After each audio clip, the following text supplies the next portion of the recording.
First time Hyderabad to Arunachalam ట్రైన్లో వెళ్తున్నాం అనమాట. ఇది వీక్లీ ట్రైన్ అంట, చుక్కలు మామూలుగా చూపించలేదు. నైట్ 7 o'clock ట్రైన్ ఎక్కి ఇంటికాడిని తెచ్చుకుని పులిహారలు అన్నీ తినేసి చక్కగా పడుకుంటుపోయామన్నమాట. రైట్ టైం అయితే ఉదయాన్నే 10 గంటలకి, కానీ ఉదయాన్నే 10 గంటలకు దిగాల్సింది. కొంచెం లేట్ అయినా సరే 12కైనా దించాలి కదా, కానీ ఈవినింగ్ 4కి దించిందనమాట. మా వాళ్ళకైతే ట్రైన్లోనే దేవుడు కనిపించాడు చక్కగా. ఇంకా చూడండి, ఇంటికాడ నుంచి తెచ్చిన స్నాక్స్ అయితే బాగా పనికొచ్చాయి. అదే కానీ ట్రైన్లో ఏమైనా కొనుక్కొని తిన్నాం అనుకోండి, ఇంక వచ్చేటప్పుడు మాత్రం హాస్పిటల్ ఖచ్చితంగా వెళ్ళాల్సి వస్తుంది అనమాట. అలా ఉంటుంది ట్రైన్లో ఫుడ్. ఇంకా మొత్తానికైతే ముందు రోజు ఈవినింగ్ 4కి ఇంటి దగ్గర నుంచి బయలుదేరితే మరుసటి రోజు ఈవినింగ్ 4కి అరుణాచలం రైల్వే స్టేషన్లో దిగామన్నమాట. రైల్వే స్టేషన్ అంతా కలకలలాడిపోతుంది చూడండి, ఫుల్గా జనాలు ఉన్నారు.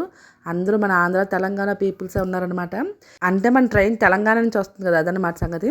ఇగోండి, మేమైతే రూమ్కి వెళ్ళి నీట్గా ఫ్రెష్ అయిపోయి గుడి దగ్గరికి వచ్చాం. ఇదే రాజగోపురం అనమాట. ఇక్కడ నుంచి అయితే గిరి ప్రదక్షిణ స్టార్ట్ చేస్తాం. ఎలా అయిందనేది నెక్స్ట్ వీడియోలో పెడతాం, చూసేయండి.